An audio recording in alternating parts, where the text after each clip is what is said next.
जोहार आप सभी के प्यारे से YouTube channel Jharkhand math zone में। स्टूडेंट्स आज से हम लोग जो है कि एमएससी फर्स्ट ईयर का कोर्स स्टार्ट करने जा रहे हैं। इसमें आप लोग को मैं बता दूं paper number 1 paper modern algebra, इसको जो है कि foundation course in modern algebra आपके यूनिवर्सिटी में लिखा हो सकता है। ठीक है, कई बार बहुत सारी यूनिवर्सिटी में सिर्फ मॉडर्न अलजेब्रा भी लिखा जाता है।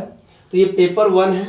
ठीक है, पेपर 1 स्टार्ट करने जा रहे हैं और एकदम बेसिक से स्टार्ट करेंगे। ठीक है, तो देखिए आप लोगों को थोड़ा सा बताया था इंट्रोडक्शन वगैरह कि आपका एग्जाम 3 आवर्स का होगा और 70 नंबर का होगा, है ना। एक्सटर्नल और इंटरनल आपका 30 मार्क्स पे होगा। तो in all 9 questions will be set out of, है ना, candidates are required to answer 5 questions. ये सब आप लोग पढ़ लेंगे। ठीक है, ये सब इंट्रोडक्शन आप लोग तो जानते ही होंगे। और आज हम लोग क्या करने जा रहे हैं, क्या पढ़ने जा रहे हैं, उसके बारे में यहाँ पर बात करेंगे। देखिए यहाँ पर मॉडर्न अलजेब्रा को 4 यूनिट्स में बांटा गया है। ठीक है, यूनिट 1, यूनिट 2, यूनिट 3, यूनिट 4। तो हम लोग उतना कुछ अभी बात नहीं करने वाले हैं। ठीक है, यूनिट 1 में आप देख सकते हैं टोटल 9 टॉपिक्स हैं। ठीक है, टोटल 9 टॉपिक्स हमें पढ़ना है। तो पहला टॉपिक आज स्टार्ट करेंगे नॉर्मल सीरीज एंड सब नॉर्मल सीरीज। मैं क्या स्टार्ट करूंगा, जरा ध्यान दीजिएगा आप लोग। नॉर्मल सीरीज और सब नॉर्मल सीरीज, इसे स्टार्ट करने वाले हैं हम लोग। ठीक है, लेकिन इसको तो मैं स्टार्ट कर दूंगा। ठीक है, लेकिन आप लोग समझ नहीं पाएंगे। बहुत ऐसे हमारे जो है कि कह सकते हैं दोस्त हैं, फ्रेंड्स हैं, ठीक है ना, जो लोग बीएससी करते हैं, ग्रेजुएशन करने के बाद बीएड कर लेते हैं और बीएड में जब 2 साल बीत जाता है तो वे सब कुछ भूल जाते हैं, लगभग सब कुछ भूल जाते हैं। ग्रुप किसे कहते हैं, नॉर्मल सब ग्रुप किसे कहते हैं, ग्रुप किसे कहते हैं, नॉर्मल सब ग्रुप किसे कहते हैं, फिर इसके बाद आप एबेलियन ग्रुप किसे कहते हैं, साइक्लिक ग्रुप किसे कहते हैं। ठीक है, होमोमॉर्फिज्म क्या है, आइसोमॉर्फिज्म क्या है, ये सभी के सभी चीजें टर्म्स भूल जाते हैं। तो उन सभी बेसिक्स टर्म्स को हम लोग यहाँ पर क्लियर करते हुए बढ़ेंगे ताकि हर एक चीज में आपका पकड़ बन सके। ठीक है, तो देखिए यूनिट 1, सबसे पहले यूनिट 1 तो हम लोग स्टार्ट कर सकते हैं, है ना। जो मैंने टॉपिक पढ़ा है, मैंने टॉपिक लिख रखा है, देखिएगा ये टॉपिक नॉर्मल एंड सब नॉर्मल सीरीज, ये पहला टॉपिक है आपका और इसे ही आपको पढ़ना है। ठीक है, तो याद रखिए आज के इस कह सकते हैं लेक्चर में मात्र एक ही टॉपिक को क्लियर करेंगे, नॉर्मल एंड सब नॉर्मल सीरीज को। बाकी 8 टॉपिक बचे रहेंगे हमारे। ठीक है, क्यों?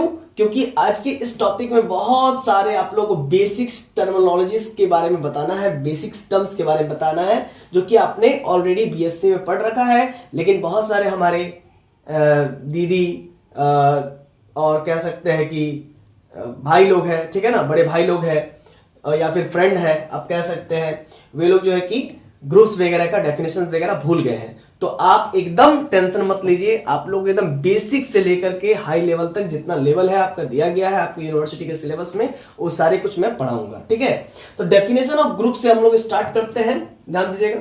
तो सबसे पहले क्या करेंगे, let G be a non empty set. आपको मालूम है जी एक नॉन एम्प्टी सेट होने वाला है।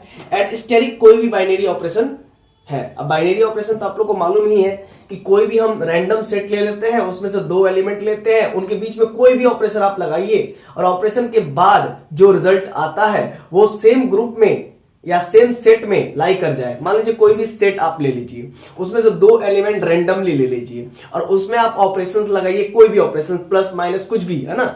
स्टेरिक ऑपरेशन एक रैंडम ऑपरेशंस को रिप्रेजेंट कर रहा है, आर्बिट्ररी ऑपरेशंस को रिप्रेजेंट कर रहा है। ठीक है ना। अगर नहीं समझे तो जरा समझिएगा बाइनरी ऑपरेशन क्या है। मान लीजिए कि हमने सेट ऑफ वोवेल लिया ए ई आई, या फिर आप ऐसा कहिए सेट ऑफ वोवेल्स, आपको ज्यादा नहीं समझ में आएगा, सेट ऑफ नेचुरल नंबर्स मैंने लिया। ठीक है ना, 1 2 3 डॉट डॉट डॉट डॉट, है ना, सेट ऑफ नेचुरल नंबर लिया और 1 भी आपका और 2 भी जो है कि आपका नेचुरल नंबर से आता है। अब 1 और 2 में आप कोई ऑपरेशन लगा दीजिए, प्लस 1 + 2 मिलकर के क्या बनता है 3, और 3 क्या करता है, बिलोंग करता है फिर से जाकर के नेचुरल नंबर में, है ना। तो कुल मिला के हम लोग कह सकते हैं कि प्लस कीजिए बाइनरी ऑपरेशन। ठीक है, बस यही है और क्या। इसी को बहुत जन क्लोजर भी कहते हैं। ठीक है ना, तो याद रखिए कहीं भी बाइनरी ऑपरेशन लिखा है तो आप क्लोजर को स्किप भी कर सकते हैं, क्लोजर लिखा है तो बाइनरी को भी स्किप कर सकते हैं। ठीक है ना, उसके बदले आप इस्तेमाल कर सकते हैं। कहने का मतलब बाइनरी के बदले क्लोजर, क्लोजर के बदले बाइनरी। अब देखिए डेफिनेशन ऑफ ग्रुप फिर से एक बार स्टार्ट करते हैं। Let G be a non empty set, G एक नॉन एम्प्टी सेट होना चाहिए and asterisk be a binary operation, asterisk कोई बाइनरी ऑपरेशन होना चाहिए जी के अंदर। Then the set G together with the operation asterisk, और जब जी को ऑपरेशन स्टेरिक के साथ लिखा जाए, that is the algebraic structure, इसी को जी कॉमा स्टेरिक कहते हैं, इज कॉल्ड ए ग्रुप, इसी को ग्रुप कहेंगे कब, if and only if the following axioms are satisfied. मतलब अगर जी कॉमा स्टेरिक आपका ग्रुप है तो इन चारों प्रॉपर्टीज, नीचे के चारों प्रॉपर्टीज को सेटिस्फाइड होना चाहिए। अगर ये नीचे के चारों प्रॉपर्टी सेटिस्फाइड हो रहे तो ऊपर वाला जी कॉमा स्टेरिक आपका क्या है, ग्रुप है, algebraic, G comma asterisk algebraic structure group है। तो देखिए सबसे पहला आपको मालूम है कि क्लोजर लॉ सेटिस्फाइड होना चाहिए। और मैं पढ़ा किसको रहा हूं, मैं एमएससी वालों को पढ़ा रहा हूं, ठीक है ना। तो बहुत सारी चीजें उनको पहले से ही मालूम है, तो मैं कई बार स्पीड भी बोलने लगूंगा तो आप लोग समझ सकते हैं, है ना, आप लोगों को दिक्कत नहीं होगा, मैं इस चीज को मान के चल रहा हूं। क्लोजर लॉ क्या है आपको मालूम है। एसोसिएटिव लॉ क्या है भाई, A comma B belong to G, तो A asterisk B after operations belongs to G. Associative law क्या है, फॉर ऑल कोई भी एबीसी तीनों एलिमेंट कहीं से भी ले लीजिए जी से, फिर उनमें आप स्टेरिक ऑपरेशन लगाइए। एसोसिएटिविटी चेक करना आपको, चेक कर लीजिए अगर है तो ठीक है। फिर existence of identity, there exist E belongs to G, अगर ग्रुप है, बात समझिएगा, जी कॉमा स्टेरिक ग्रुप है तो उसमें कोई ना कोई एक आइडेंटिटी एलिमेंट एग्जिस्ट करेगा और ए स्टेरिक ई करेंगे या फिर ई स्टेरिक ए करेंगे तो आपको मिल जाएगा क्या, ए ही, मतलब उसमें कोई बदलाव नहीं आना चाहिए। जो आप ए एलिमेंट ले रहे हैं, ठीक है ना, जी से ही लेंगे, ठीक है ना, और ई से जब आप उसको ऑपरेट कर रहे हैं, ई से जब आप उसको ऑपरेट कर रहे हैं under the binary operation asterisk, तो आपको क्या मिल रहा है, ए मिल रहा है। क्लियर है कॉन्सेप्ट, मतलब ए में कोई भी आपको प्रभाव नहीं देखने को मिलेगा, ए में कोई इफेक्ट देखने को नहीं मिलेगा। अब G4 क्या है, G4 क्या है, एग्जिस्टेंस ऑफ इनवर्स की बात की गई है। For each element A belongs to G there exist A dash belongs to G, मतलब अगर आप कोई भी ए लेंगे तो उसका इनवर्स अगर एग्जिस्ट कर जाए, कहने का मतलब एक बात समझिएगा, अगर हम G कॉमा या फिर आप ऐसा कीजिए n कॉमा प्लस ले लीजिए, n कॉमा प्लस ले लीजिए, ठीक है, या आप n कॉमा इनटू ले लीजिए, नेचुरल नंबर को इनटू के साथ ले लीजिए, ठीक है। अब अगर मान लीजिए हम 2 ले लेते हैं, 2 के साथ कि आप ऐसा क्या मल्टीप्लाई करोगे, ठीक है ना, 2 के साथ आप दाएं से क्या ऐसा मल्टीप्लाई करोगे, 2 के साथ फिर आप 2 के साथ बाएं से ऐसा क्या मल्टीप्लाई करोगे कि इसमें कोई बदलाव नहीं आए, इसमें कोई बदलाव नहीं आए, तो आप 1 मल्टीप्लाई करोगे तो इसमें कोई बदलाव नहीं आएगा, यानी कि E equal to 1, identity element 1 हो गया। अब आपको इनवर्स चाहिए, तो 2 का इनवर्स क्या होता है, ठीक है, तो 2 का इनवर्स होता है 1/2, लेकिन क्या 1/2 बिलोंग करता है नेचुरल नंबर में, नहीं करता है, 1/2 नेचुरल नंबर में बिलोंग नहीं करता है। तो यानी कि यहां पर n इनटू, है ना, n इनटू क्या है आपका, क्या नहीं है, ग्रुप नहीं है, समझ रहे ना, ये अलजेब्रिक स्ट्रक्चर ग्रुप नहीं है। तो सर कैसे होगा, फिर दूसरा एग्जांपल, आइए दूसरा एग्जांपल ले लेते हैं, रियल नंबर कॉमा इनटू ले लेते हैं। आइए इस अलजेब्रिक स्ट्रक्चर को चेक करके देख लेते हैं। तो अगर हम कोई भी 2 ले लेते हैं जो कि ये रियल नंबर है जी सर, और 1/2 ये भी रियल नंबर है जी सर, तो 2 में ऐसा क्या मल्टीप्लाई करें, ठीक है, कि आपको क्या मिल जाए, आइडेंटिटी एलिमेंट मिल जाए, तभी तो 2 का इनवर्स जो भी होगा उसको कहेंगे। तो 1/2 हम यहां पर मल्टीप्लाई करते हैं, तो यानी कि क्या मिल जाता है, इक्वल टू 1, यानी कि 1/2 is the inverse of 2 and 2 is the inverse of 1/2, मतलब वाइस वर्सा, ठीक है ना, वाइस वर्सा। क्लियर है कॉन्सेप्ट, ये बात समझ में आ रहा है कि नहीं आ रहा, ये सब तो चीज आप लोगों को मालूम ही होगा, ठीक है। अब एग्जिस्टेंस ऑफ इनवर्स समझ में आ गया, ये सब आप लोग कर लेंगे, है ना, मुझे विश्वास है। और तो भी बस समझ लीजिए, अगर कोई भी आप A बिलोंग्स टू G लेते हैं तो देयर एग्जिस्ट A डैश, यानी कि कोई उसके इनवर्स उसी में एग्जिस्ट करना चाहिए, तो उस केस में A स्टेरिक A डैश या फिर A डैश स्टेरिक A, मतलब उसका इनवर्स आपको क्या मिलना चाहिए, आइडेंटिटी के इक्वल होना चाहिए। The element A dash is the A dash and A is called inverse of each other. Obvious सी बात है, अगर 2 1/2 का इनवर्स है तो 1/2 2 का इनवर्स है, सिंपल सी बात है, ठीक है। Note, in any one of the condition, कोई भी एक कंडीशन फेल हो जाएगा तो वो ग्रुप नहीं होगा, बस यही सब चीज लिखा हुआ। सेमी ग्रुप में क्या है, 2 कंडीशन फॉलो होना चाहिए, एक क्लोजर दूसरा एसोसिएटिव, बस खत्म। चलिए अब मोनोइड्स वगैरह नहीं पढ़ना है आप लोग को। यहाँ पर एबेलियन ग्रुप तो जानते हैं, 4 प्रॉपर्टी सेटिस्फाइड होते होते एक और प्रॉपर्टी कम्यूटेटिव लॉ सेटिस्फाइड हो जाए तो एबेलियन ग्रुप करेंगे, ठीक है। बाकी बात डेफिनेशन आपके सामने उपस्थित है। सब ग्रुप, हाँ सब ग्रुप थोड़ा सा डेफिनेशन को रिकॉल आप कर लेंगे, ठीक है ना।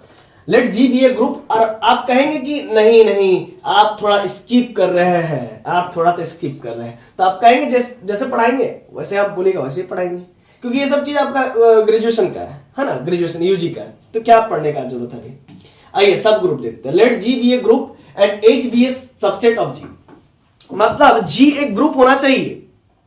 क्या मैंने बोला, लॉजिक समझिएगा, है ना, सब ग्रुप को बारे में आपको समझा रहे हैं। तो क्या है भाई, G एक ग्रुप होना चाहिए और H जो है कि G का सबसेट होना चाहिए। H जो है कि G का सबसेट होना चाहिए। प्रॉपर रहे इम्प्रॉपर रहे हमको उससे कोई मतलब नहीं है, प्रॉपर रहे इम्प्रॉपर रहे उससे कोई मतलब नहीं। प्रॉपर इम्प्रॉपर में आप लोग सबसेट नहीं जानते हैं तो हम क्या कर सकते हैं, एक कम होगा तो प्रॉपर होगा, है ना, इक्वल टू हो जाएगा तो इम्प्रॉपर होगा। ठीक है ना, बात समझ रहे ना। तो H जो है कि सबसेट होना चाहिए G का, ठीक है, और G एक ग्रुप है और H सब ग्रुप कहलाएगा G का। H क्या कहलाएगा जी, सब ग्रुप कहलाएगा G का। कब, जब H भी मान लीजिए G कॉमा स्टेरिक आपका ग्रुप है। अगर पहला कंडीशन H आपका सबसेट होना चाहिए G का और H को हम लोग सब ग्रुप कहेंगे G का, H को G का सब ग्रुप कहेंगे। कब, जब H भी इसी सेम ऑपरेशन के रिस्पेक्ट में यानी कि स्टेरिक की रिस्पेक्ट में ये भी अगर ग्रुप बन जाए तो हम लोग H कॉमा स्टेरिक को G का सब ग्रुप कहेंगे। समझ में आ रहा ना, G कॉमा स्टेरिक का सब ग्रुप कहेंगे। तो वही सब चीजें लिखा हुआ, जरा समझिए फिर से। Let G be a group and H be a subset. H be a subset of G. Then H is called to be a subgroup of G if H is a group under the group operation. Group operation on G. मतलब जिस operation के मदद से G मेरा group बना है उसी same operation के मदद से H भी मेरा क्या बनना चाहिए, ग्रुप बनना चाहिए। खत्म। साइक्लिक ग्रुप क्या है भाई, तो एक अगर जनरेटर एग्जिस्ट कर जाए किसी भी ग्रुप में तो उसको साइक्लिक ग्रुप कहते हैं। या फिर ऑर्डर ऑफ ग्रुप, या फिर उसके कोई भी एक एलिमेंट, किसी भी ग्रुप का ऑर्डर मान लीजिए 4 है और उसके अंदर में मतलब उस ग्रुप के अंदर में से कोई भी एक एलिमेंट उठा लीजिए और कम से कम एक भी एलिमेंट का ऑर्डर उस ग्रुप के ऑर्डर के बराबर आ जाए तो उस ग्रुप को साइक्लिक कहेंगे। खत्म। या फिर कोई ऐसा ग्रुप जिसको किसी एक एलिमेंट ने जनरेट किया है तो उसको साइक्लिक कहेंगे। तो एक group in which order of the group and order of any of its element, कोई भी एक एलिमेंट is slash r, मतलब एक भी हो सकता है या फिर एक से अधिक भी हो सकता है। Same then the group is called cyclic group. मतलब एक एग्जांपल देते हैं, मजा आ जाएगा, चमक जाएगा। Fourth roots of unity, G बराबर 1 -1 आयोटा माइनस आयोटा। तो ऑर्डर ऑफ G क्या है जी, 4 है। तो ऑर्डर ऑफ आयोटा कितना, अच्छा कैसे देखिए, लिस्ट पॉजिटिव इंटीग्रल, किसी भी एलिमेंट का ऑर्डर कैसे निकालते हैं, लिस्ट पॉजिटिव इंटीग्रल I में ऐसा क्या पावर रखेंगे सबसे कम कि वो आइडेंटिटी एलिमेंट दे दे। और इसका इस ग्रुप का आइडेंटिटी एलिमेंट क्या है, G इंटू का, ये G इंटू यही वाला ग्रुप बनेगा फोर्थ रूट्स ऑफ यूनिटी। तो G तो ये इस फोर्थ रूट्स ऑफ यूनिटी का हम पूछ रहे हैं कि किसी भी एलिमेंट का ऑर्डर कैसे निकालेंगे। तो least positive integral of iota क्या है, 1 रखते हैं तो आयोटा ही मिलता है, आयोटा के पावर 2 रखते हैं तो क्या मिलता है, -1 मिलता है, आयोटा के पावर 3 रखते हैं तो क्या मिलता है, माइनस आयोटा मिलता है। तो आयोटा का पावर ऐसा क्या रखे लिस्ट पॉजिटिव इंटीग्रल कम से कम कि वो हमको आइडेंटिटी 1 दे दे। तो दे दिया ना, आयोटा का पावर 4 मतलब 1 होता है, ठीक है ना। क्यों, क्योंकि आयोटा का वैल्यू होता है √(-1), तो आयोटा का पावर 4 क्या हो जाएगा, है ना, क्या हो जाएगा बताइए, -1 के पावर माइनस √(1) के पावर 4, तो यानी कि -1 का रूट का पावर 2 का होल स्क्वायर। तो ये हो जाएगा -1 का रूट तो हट जाएगा, बचेगा -1 का स्क्वायर यानी कि +1 हो गया। समझ रहे ना, तो वही सब बातें हैं। तो ऑर्डर ऑफ G 4 है, आप देख सकते हैं, और ऑर्डर ऑफ I क्या है जी, 4 है। मतलब कोई भी एक एलिमेंट का ऑर्डर और ग्रुप का ऑर्डर सेम हो जाए तो उसको हम लोग साइक्लिक ग्रुप कहते हैं। अब हम लोग नॉर्मल सब ग्रुप के बारे में बात करेंगे और यहीं से आप लोग बहुत ज्यादा लोग जो है कि भूल जाते हैं, बहुत ज्यादा लोग भूल जाते हैं नॉर्मल सब ग्रुप क्या है। A subgroup N of a group G is said to be normal subgroup if NA equal to AN for all A belongs to G, that is left and right coset are same for every element of G। कहा बोल दिए। अब इसके बारे में तो आपको बोलेंगे कि लेफ्ट कोसेट और राइट कोसेट तो हम लोग भूल चुके हैं, तो पहले left coset and right coset का हम लोग को जो है कि डेफिनेशन बता दीजिए। तो आइए पहले लेफ्ट एंड राइट कोसेट का डेफिनेशन हम लोग समझते हैं कि कोसेट्स क्या होता है, पहले वो समझ लेते हैं, फिर जाकर के आपको नॉर्मल सब ग्रुप समझ में आएगा। ठीक है, कोसेट समझ लेते हैं। देखिए, late H B A subgroup of a group G। तो H क्या है, सब ग्रुप है ग्रुप G का। H क्या है, सब ग्रुप है ग्रुप G का। Then for A belongs to G the set HA equal to HA, मतलब जरा समझिएगा, H अगर सब ग्रुप है ग्रुप G का तो आपको मालूम है कि H सब ग्रुप कैसे बनता है ग्रुप G का।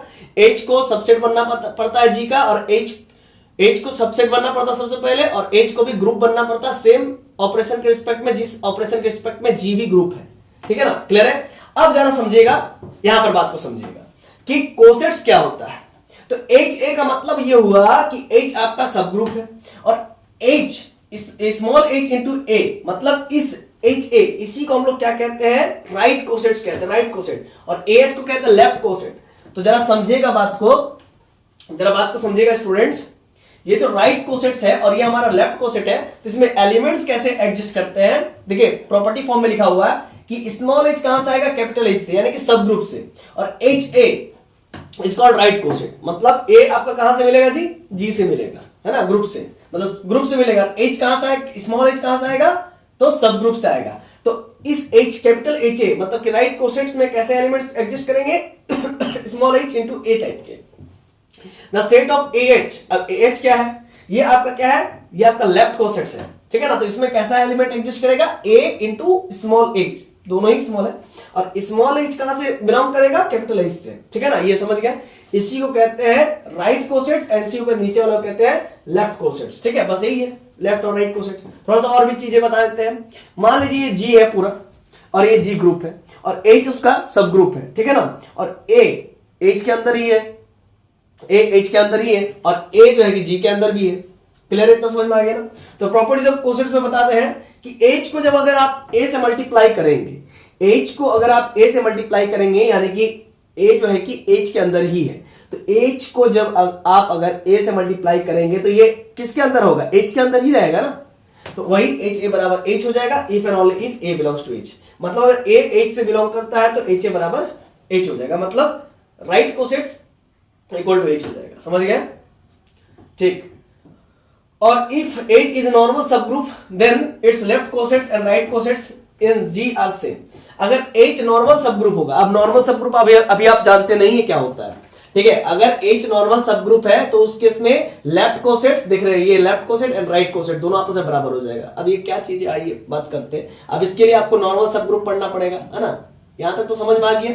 बस सेकंड पॉइंट आपको दिक्कत है तो चलिए नॉर्मल सब ग्रुप पढ़ लेते हैं। नॉर्मल सब ग्रुप कहते किसे, फिर हम लोग नॉर्मल सब ग्रुप के रिजल्ट भी देखेंगे, ठीक है ना। ए सब ग्रुप एन, मान लीजिए कोई एक सब ग्रुप ले लेते हैं एन, मान लीजिए ये जो एन है ना, ये एन जो है कि सब ग्रुप है, सब ग्रुप लीजिए, ये सब ग्रुप है। सब ग्रुप बनने के लिए एन को क्या बनना पड़ेगा, जी का सबसेट बनना पड़ेगा, और एन को ग्रुप भी बनना पड़ेगा सेम ऑपरेशन के रिस्पेक्ट में, जिस ऑपरेशन के रिस्पेक्ट में जी ग्रुप बना है।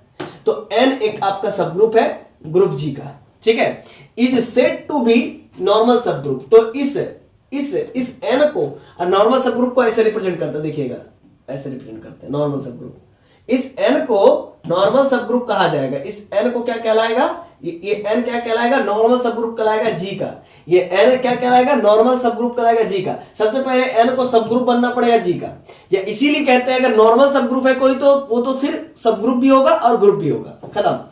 अगर एन नॉर्मल सब ग्रुप है जी का, अगर एन नॉर्मल सब ग्रुप है जी का, is said to be normal subgroup of G. अगर लॉजिक समझिएगा, अगर एन आपका सब ग्रुप है जी का, अगर एन क्या है, एन आपका क्या है, सब ग्रुप है जी का, तो इसी एन को फिर हम लोग क्या कहेंगे, नॉर्मल सब ग्रुप कहेंगे जी का। कब, इफ एंड ओनली इफ ये राइट कोसेट और ये लेफ्ट कोसेट आपस में बराबर हो जाए तब। फिर से एक बार समझिएगा, एन आपका सब ग्रुप है जी का, और इसी एन को नॉर्मल सब ग्रुप कहेंगे जी का यदि ये आपका क्या हो गया, राइट कोसेट और लेफ्ट कोसेट आपस में बराबर हो जाए for all A belongs to G के लिए, तब उस केस में हम लोग क्या कहेंगे, एन को नॉर्मल सब ग्रुप कहेंगे। सम फॉर है ना सेम हो जाए, तब left coset and right coset same हो जाए तब उसको हम लोग एन को नॉर्मल सब ग्रुप कहेंगे जी का। That is right coset and left cosets are same for every element of G, मतलब जी के प्रत्येक एलिमेंट के लिए लेफ्ट और राइट कोसेट आपस में बराबर होना चाहिए। एंड वी डिनोटेड सब ग्रुप नॉर्मल सब ग्रुप एन ऑफ जी, मतलब एन का, एन जो है कि जी का नॉर्मल सब ग्रुप है, उसको हम लोग एन इस प्रकार से रिप्रेजेंट करते हैं। अब कोसेट्स के बारे में आपको अभी भी समझा दिए, इसके बारे में भी आपको समझा दिया, और यहां पर आपको समझ में आ ही गया होगा कि अगर लेफ्ट कोसेट और राइट कोसेट आपस में बराबर हो जाए तो उस स्थिति में इसको नॉर्मल, एच को नॉर्मल सब ग्रुप कहेंगे जी का। अगर एच सब ग्रुप है जी का और लेफ्ट कोसेट और right coset for all A belongs to G के लिए अगर बराबर हो जाए लेफ्ट एंड राइट, देन इसी एच को हम लोग नॉर्मल सब ग्रुप कहेंगे जी का। अब आइए अनदर डेफिनेशन ऑफ नॉर्मल सब ग्रुप पढ़ लीजिए। Late H is a subgroup of जी, सबसे पहले एच को जी का सब ग्रुप बनना पड़ेगा, और देन एच को फिर हम लोग डायरेक्ट नॉर्मल सब ग्रुप कह सकते हैं जी का, लेकिन कब, if G H into G inverse, belongs to H हो जाए, मतलब जी कैपिटल जी से आएगा और स्मॉल एच कैपिटल एच से आएगा, और जी H G inverse after operations H में ही बिलोंग कर जाए, लाई कर जाए, तो एच को नॉर्मल सब ग्रुप कहेंगे। क्लियर, खत्म। आइए रिजल्ट देख लीजिए। Every subgroup of an abelian group is a normal subgroup. अब ये क्या बात है, बात को समझिएगा कि कोई भी सब ग्रुप है, every subgroup of normal abelian group, मान लीजिए एबिलियन ग्रुप, मान लीजिए H, H is a subgroup of जी, ठीक है ना। क्या बोलते हैं, every subgroup of an abelian group, तो जी एक अबेलियन ग्रुप है, जी क्या है, अबेलियन ग्रुप है, जी एक अबेलियन ग्रुप है, और एच क्या है, सब ग्रुप है। देख सकते हैं, एच सब ग्रुप होगा तो एच को सबसेट बनना पड़ेगा, और एच को सेम ऑपरेशन के रिस्पेक्ट में ग्रुप भी बनना पड़ेगा, खत्म। अच्छा, जी एक अबेलियन ग्रुप है और एच उसका सब ग्रुप है, बात समझ रहे हैं ना। अच्छा, ये अबेलियन है तो ग्रुप तो होगा ही होगा, ठीक है। Every subgroup of A abelian group, तो वही कहता है कि कोई भी अबेलियन ग्रुप का सब ग्रुप, कोई भी अबेलियन ग्रुप का सब group is a normal subgroup होगा, तो इसको हम लोग कहेंगे एच को नॉर्मल सब ग्रुप। समझ रहे हैं ना। कोई भी याद रखेगा एवरी सब ग्रुप, क्योंकि उसमें कम्यूटेटिविटी होता है ना। अबेलियन का मतलब क्या, कम्यूटेटिविटी होता है, और उसी कम्यूटेटिव की मदद से हम लोग क्या कर देंगे, नॉर्मल सब ग्रुप बना लेंगे, ठीक है। लेफ्ट कोसेट और राइट कोसेट बना लेंगे, तो every subgroup of an abelian group is a normal subgroup. ये रिजल्ट है, ठीक है। ये आपको अभी एमएससी में आपको काम नहीं आएगा, लेकिन जानना जरूरी है, ठीक है। आइए अब कोसेट ग्रुप के बारे में पढ़ लेते हैं, ठीक है, जिसको फैक्टर ग्रुप भी बहुत बार कहते हैं। If H is a normal सब ग्रुप, अगर एच नॉर्मल सब ग्रुप है ऑफ ए ग्रुप जी, अगर एच, फिर से बात समझिएगा, if H is a normal subgroup of a group जी, सबसे पहले एच एक नॉर्मल सब ग्रुप है। नॉर्मल सब ग्रुप आपको मालूम है कि क्या होता है, नहीं मालूम है तो फिर आप क्यों पढ़ रहे हैं। H is a normal subgroup of a group G, H एक नॉर्मल सब ग्रुप है, और नॉर्मल सब ग्रुप होने के लिए क्या होना पड़ता है, लेफ्ट एंड राइट कोसेट बराबर होना चाहिए, और एच को सब ग्रुप होना चाहिए ग्रुप जी का, ठीक है। तो H is a normal subgroup of a group G, then the set G by H, तो जी बाई एच एक प्रकार का सेट को रिप्रेजेंट करेगा, है ना, और इसमें किस प्रकार का एलिमेंट होगा वो मैं अभी बताऊंगा आपको, ठीक है। तो if H is a normal subgroup of a group G, अगर एच नॉर्मल सब ग्रुप है ग्रुप जी का, और इसके बाद then the set G by H of all cosets of H in G, मतलब जी बाई एच क्या, कौन सा सेट होगा, तो जी बाई एच वैसा सेट होगा जिसमें एच के हर एक मतलब प्रत्येक कोसेट्स लाई करेंगे, है ना।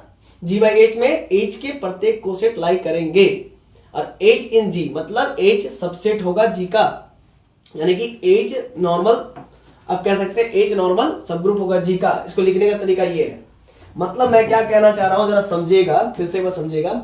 एच एक नॉर्मल सब ग्रुप है, ठीक है, एच एक नॉर्मल सब ग्रुप है, और उसके बाद then the set G by H, G by H एक सेट बनेगा जिसमें ऑल कोसेट्स होगा, एच के ही ऑल कोसेट्स होंगे, है ना। जी बाई एच में एच के ही ऑल कोसेट्स होंगे, और ये एच जी में ही लाई करेगा, यानी कि H is normal in G, या normal subgroup in G, under the operation ये X H into Y H equal to X Y, ये एस्टेटिक प्रॉपर्टी से H for all X Y belongs to G. अगर इस operation के मदद से, है ना, इस ये ऑपरेशन है, ये ऑपरेशन दिया रहेगा आपको, ठीक है। और G by H of all cosets, तो जी बाई एच जो सेट है उसके अंदर कैसे कोसेट्स रहेंगे, एच के ही सारे कोसेट्स रहेंगे, क्लियर है। This group G by H is called coset group और फैक्टर ग्रुप, तब जाकर के जी बाई एच को हम लोग कोसेट ग्रुप कहेंगे या फैक्टर ग्रुप कहेंगे, ठीक है। आई होप आपको बातें समझ में आ गई होगी। और एक नोट देख लीजिए, इससे आपको पूरा क्लियर हो जाएगा। एच एक नॉर्मल सब ग्रुप है ग्रुप जी का, और एच अगर नॉर्मल सब ग्रुप है ग्रुप जी का, तो उस केस में लेफ्ट कोसेट और राइट कोसेट बराबर होगा। तो अब यहां पर हम लोग बात किए थे, याद है आपको, अभी बात किए थे, यहां पर बात किए थे, then the set G by H of all cosets की बात कर लिए, मतलब लेफ्ट का बात कीजिएगा तो राइट भी हो जाएगा, राइट का बात कीजिएगा तो लेफ्ट भी हो जाएगा। क्यों? क्योंकि जी बाई एच में आपका एच टाइप का ये लेफ्ट कोसेट अगर एडजस्ट कर रहा है तो एच बराबर एच होगा, क्योंकि एच आपका नॉर्मल सब ग्रुप है। अगर एच नॉर्मल सब ग्रुप है तो एच रखेंगे तो एच ए ऑलरेडी आ जाएगा। समझ रहे ना बात को?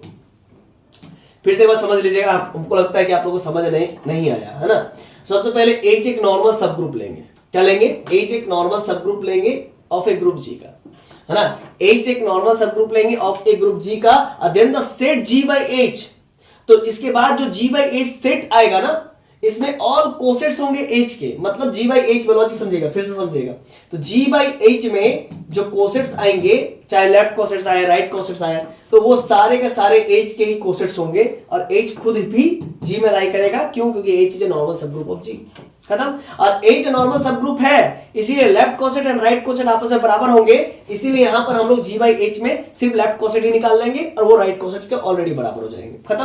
और याद रखिएगा जो ऑपरेशन, जैसे कि ऑपरेशन दिया रहता ना हर बार, जैसे ऑपरेशन दिया रहता हर बार, तो ऑपरेशन जैसे कि मान लीजिए a plus b equal to दिया रहेगा आपका a प्लस बी प्लस 2 दिया रहेगा, तो उसी प्रकार से यहां पर ऑपरेशन दे दिया कि XH और ये YH, मतलब जरा समझिएगा, मतलब ये कहना चाह रहा है कि G बाई H में भाई कैसा एलिमेंट्स रहेंगे, ये पहले बताइए।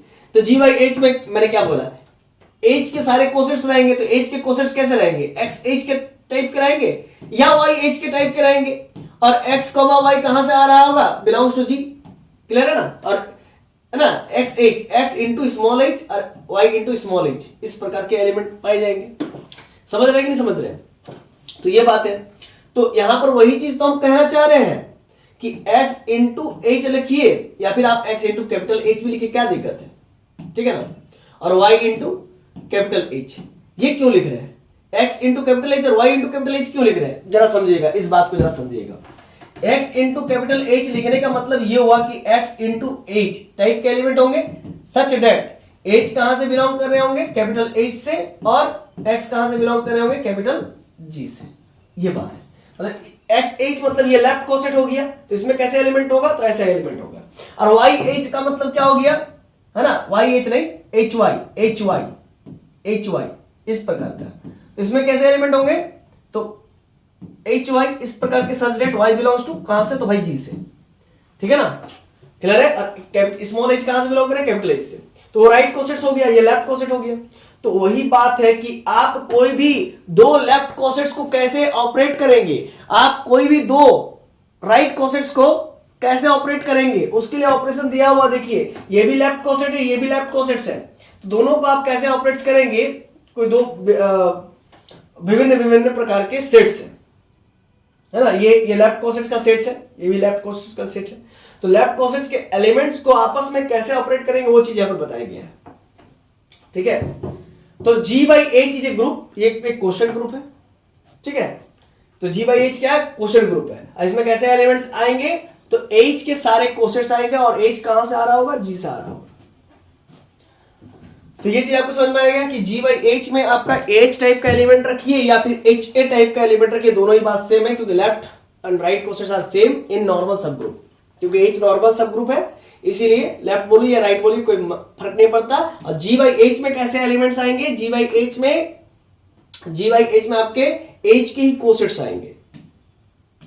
अब आइए आगे बढ़ते हैं, नॉर्मल एंड सब नॉर्मल सीरीज, यहीं से आपका पीजी का यानी कि एमएससी मैथमेटिक्स का सिलेबस स्टार्ट होता है। देखिए, नॉर्मल एंड सब नॉर्मल सीरीज को पढ़ने से पहले आप इसका एक बार स्क्रीनशॉट ले लीजिए, फिर मैं आपको समझा रहा हूं। हाँ, तो आइए फिर हम लोग आगे बढ़ते हैं। ठीक है? देखिए, इस चीज को समझने के लिए आपको समझना पड़ेगा। देखिए, ये पहला टॉपिक है हम लोग का, है ना, एमएससी फर्स्ट ईयर का, और इसको बहुत अच्छे से समझना है, और इसको मैं बहुत अच्छे से समझाऊंगा भी, क्योंकि यही आपके एग्जाम में आएगा। ठीक है? उधर तो फिर आपको बेसिक्स था। नॉर्मल एंड सब नॉर्मल सीरीज ये पहला टॉपिक है, उसमें भी मैंने दो पार्ट तोड़ दिया है, पहला नॉर्मल सीरीज और दूसरा सब नॉर्मल सीरीज। नॉर्मल सब नॉर्मल सीरीज है ना, एक ही साथ मर्ज कर दिया था, तो मैंने दो पार्ट में तोड़ दिया। नॉर्मल सीरीज को समझने के लिए सीक्वेंस ऑफ सब ग्रुप, एक सीक्वेंस ऑफ सब ग्रुप को आपको समझना पड़ेगा।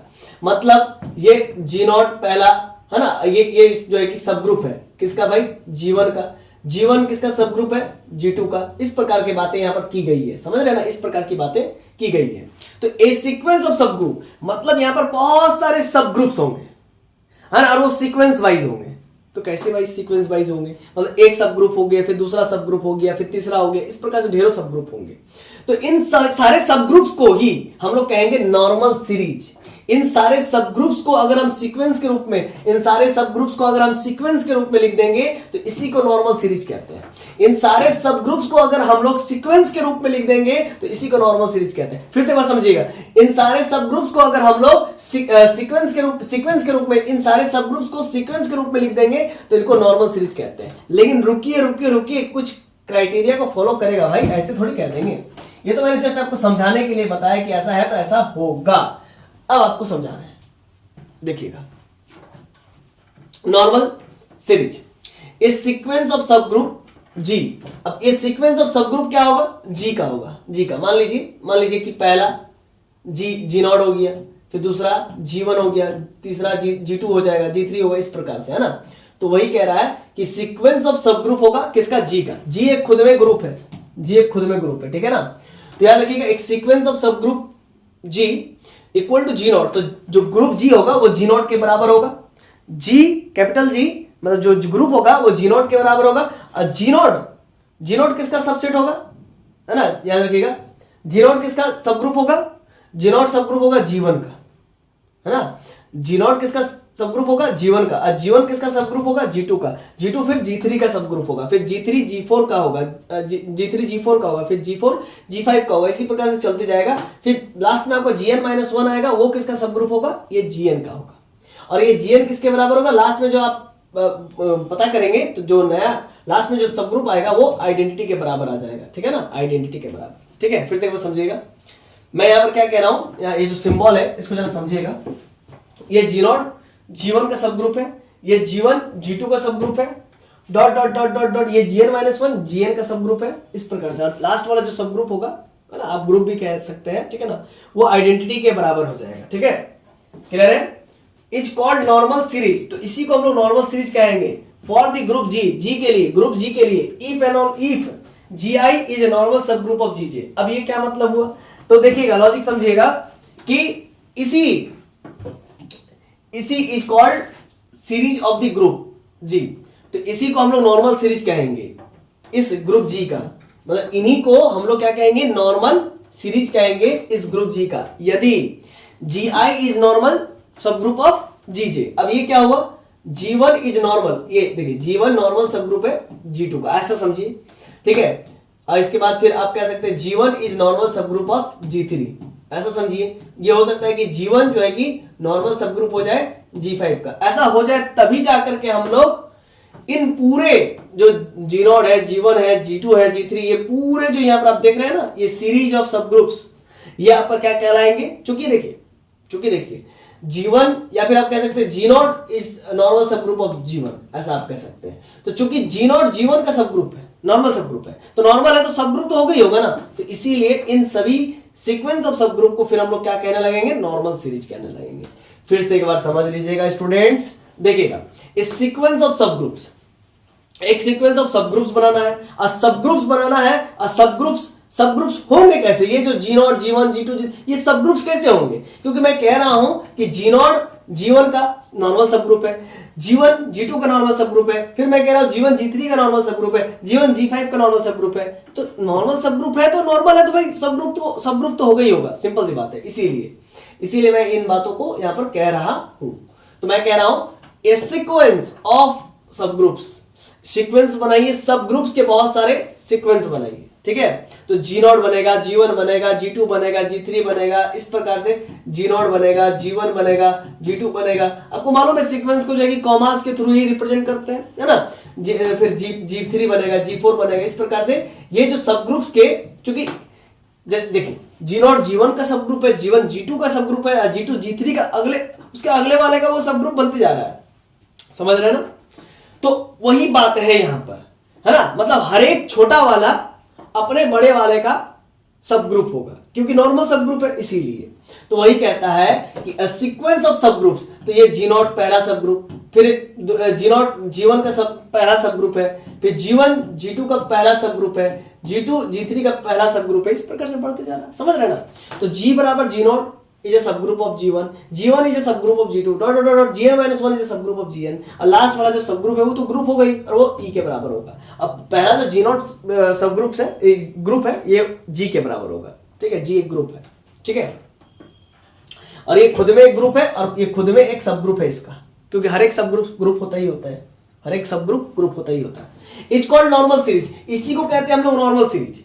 इसको क्या कहेंगे, मतलब इससे जो बनने वाला जो ये सीरीज है, ये इससे बनने वाला जो सीक्वेंस है, इससे बनने वाला जो सीक्वेंस है g1 g2 g3 इस प्रकार से, है ना, सीक्वेंस ऑफ सब ग्रुप, तो इसी को कहते हैं क्या, नॉर्मल सीरीज कहते हैं। ठीक है ना, याद रखिएगा, इसी ग्रुप्स के मदद से जो बनने वाला सीक्वेंस है, इसी को हम लोग क्या कहते हैं, नॉर्मल सीरीज कहते हैं। It's called normal series for the group G, है ना। ग्रुप जी के लिए हम लोग इसको क्या कहते हैं, ग्रुप जी के लिए क्या कहते हैं हम लोग, इसको नॉर्मल सीरीज कहते हैं इसको। If G I is normal subgroup of G J, मतलब यहां पर बोल दिया strictly I is greater than J, मतलब 1 से बड़ा 2 होना चाहिए, है ना। मतलब इधर G1 है तो इधर 2 होना चाहिए, इधर 2 है तो यहाँ पर 3 होना चाहिए, मतलब उधर कम होना चाहिए लेफ्ट में और राइट में ज्यादा होना चाहिए। और आई का वैल्यू 0 से लेकर के n-1 तक जाएगा और जे का वैल्यू 1 से लेकर के n तक दौड़ेगा। अब ये क्यों हुआ, मान लीजिए आप यहाँ पर 0 ले लेंगे तो यहाँ पर 0 नहीं ले सकते हैं, क्योंकि आपको बोल दिया कि आई से बड़ा जे होना चाहिए, इसीलिए आई का मान 0 लेंगे तो आप यहाँ पर 1 ले सकते हैं। आई का मान n-1 एक कम लेंगे तो आप इसको एक ज्यादा लेना पड़ेगा, जे का वैल्यू एक ज्यादा होगा, ठीक है ना। n-1 में एक जोड़ देंगे तो ज्यादा हो जाएगा, ठीक है। ये आप लोगों के लिए रफ वर्क लिख के रखा हूं मैं, पूरा रफ वर्क लिख के रखा हूं, ठीक है, ताकि अगर मान लीजिए आपको इसके बाद भी नहीं समझ में आया, फिर आपको बाद में रिवाइज कर रहे हैं तब भूल गए, तो ये रफ वर्क मेरा देख लीजिएगा, है ना। ये रफ वर्क आपको बहुत काम आएगा स्टूडेंट्स, ठीक है ना। ये और कहीं नहीं मिलेगा, मैं ही इतना करता हूं आप लोगों के लिए, ठीक है। सब नॉर्मल सीरीज के बारे में बात करेंगे, तो यहां पर क्या करेंगे, a sequence of subgroup G equal to G0 is a subgroup of G1 is a subgroup of G2, इसी प्रकार से चलते जाएगा Gr तक, और ये Gr आइडेंटिटी के बराबर हो जाएगा। अब एक बात को जरा समझिएगा, यहाँ पर हो क्या रहा है, देखिए यहाँ पर आपको मैं फील कराने की कोशिश कर रहा हूं कि ये जो सीक्वेंस ऑफ सब ग्रुप्स बन रहा है, ये सभी के सभी सब ग्रुप्स है। G0 भी एक सब ग्रुप है G1 का, G1 भी एक सब ग्रुप है G2 का, G2 भी एक सब ग्रुप है G3 का, इसी प्रकार चलता जाएगा। अब सब ग्रुप्स आप कह कैसे रहे हैं, क्योंकि यहां पर साफ कह दिया है कि Gi+1 is a normal subgroup of Gi, मतलब अगर i का वैल्यू आप 1 ले लेंगे तो 1 + 1 2 और ये normal subgroup of G1। Obvious सी बात है, ये बड़ा वाला इस छोटे वाले का नॉर्मल सब ग्रुप हो गया, ठीक है। अब नॉर्मल सब ग्रुप है तो ऑब्वियस सी बात है G2 सब ग्रुप भी होगा, है ना, G2 सब ग्रुप भी होगा G1 का, ठीक है ना। नॉर्मल है तो फिर सब ग्रुप तो होगा ही होगा। चलिए, तो यहां पर वही सब बातें हो रही है, ठीक है। तो यहां पर हो क्या रही है कि देखिए, मैं कह रहा हूं कि G2 आपका क्या हो गया, नॉर्मल सब ग्रुप हो गया G1 का, तो G2 G1 का, तो फिर क्या हो गया, सब ग्रुप हो गया, क्या हो गया, सब ग्रुप हो गया, है ना। नॉर्मल है तो फिर सब ग्रुप तो हो गई होगा ना। तो यहां पर आप देख सकते हैं सीक्वेंस ऑफ, है ना, सब ग्रुप्स है, तो वही कह रहा है कि सीक्वेंस ऑफ सब ग्रुप्स है, किसका, तो G का, इज कॉल्ड सब नॉर्मल सीरीज ऑफ G, इसी को हम लोग सब नॉर्मल सीरीज कहेंगे G का। If Gi+1 is a normal subgroup of Gi, अब इसका मतलब क्या हुआ कि G2 is a normal subgroup of G1, G3 is a normal subgroup of G2। अब G2 G1 का नॉर्मल सब ग्रुप हो सकता है, लेकिन जरूरी नहीं है कि G2 फिर G3 का नॉर्मल सब ग्रुप बन जाए, G2 जरूरी नहीं कि फिर G4 का नॉर्मल सब ग्रुप बन जाए, फिर जरूरी नहीं कि G2 जो है कि G6 का नॉर्मल सब ग्रुप बन जाए, लेकिन G2 का G1 का तो है ना, लेकिन जरूरी नहीं कि फिर सबका हो जाए, हो जाए कोई दिक्कत नहीं है, लेकिन जरूरी नहीं है। लेकिन उसमें क्या होता था, अभी नॉर्मल सब ग्रुप के बारे में, नॉर्मल सीरीज के बारे में पढ़े, तो उसमें होता था कि अगर G1 G2 का नॉर्मल सब ग्रुप है, अगर G1 G2 का नॉर्मल सब ग्रुप है तो G1 G3 का भी नॉर्मल सब ग्रुप बन जाता है, फिर G1 G5 का भी नॉर्मल सब ग्रुप बन जाता है, फिर G1 जो है कि आपका G7 का भी नॉर्मल सब ग्रुप बन जाता है। लेकिन यहां पर ऐसा नहीं है, ठीक है। अगर G2 G1 का उससे एक कम का, मतलब कम का, ठीक है ना। अगर मान लीजिए G10 है, G10 आपका उससे कम का क्या होगा, G10 G1 का नॉर्मल सब ग्रुप बन जाए, G10 is a normal subgroup of G1, हो सकता है इसमें उल्टा चल रहा है, उसमें छोटा से बड़ा हो रहा था, इसमें बड़ा से छोटा हो रहा है, तो G10 G1 का नॉर्मल सब ग्रुप बन गया, लेकिन जरूरी नहीं कि G10 फिर G2 का सब नॉर्मल सब ग्रुप बन जाए, फिर G10 G5 का नॉर्मल सब ग्रुप बन जाए, जरूरी नहीं है, किसी एक का भी हो तो चलेगा, समझ रहे ना, ये बात है। तो यहां पर फिर मैंने वही सब चीजें लिख दिया है आपके लिए, रफ वर्क लिख दिया, ठीक है, जो मैंने अभी बताया आप लोग। अच्छा, कुछ रिमार्क बता देते हैं। देखिए, नॉर्मल सीरीज में ज्यादा केसेस थे और अभी सब नॉर्मल सीरीज में आपके कम केसेस थे, तो इसीलिए मैं कह रहा हूं कि जितने भी नॉर्मल सीरीज ऑफ ग्रुप है इज ऑल्सो ए सब नॉर्मल सीरीज, मतलब जितने भी नॉर्मल सीरीज है वे सब नॉर्मल सीरीज होंगे ही होंगे for that group, but converse is not true, मतलब जितने सब नॉर्मल सीरीज है वो नॉर्मल सीरीज हो जाए ये जरूरी नहीं, लेकिन जितनी नॉर्मल सीरीज है वे सब नॉर्मल सीरीज तो होंगे ही होंगे।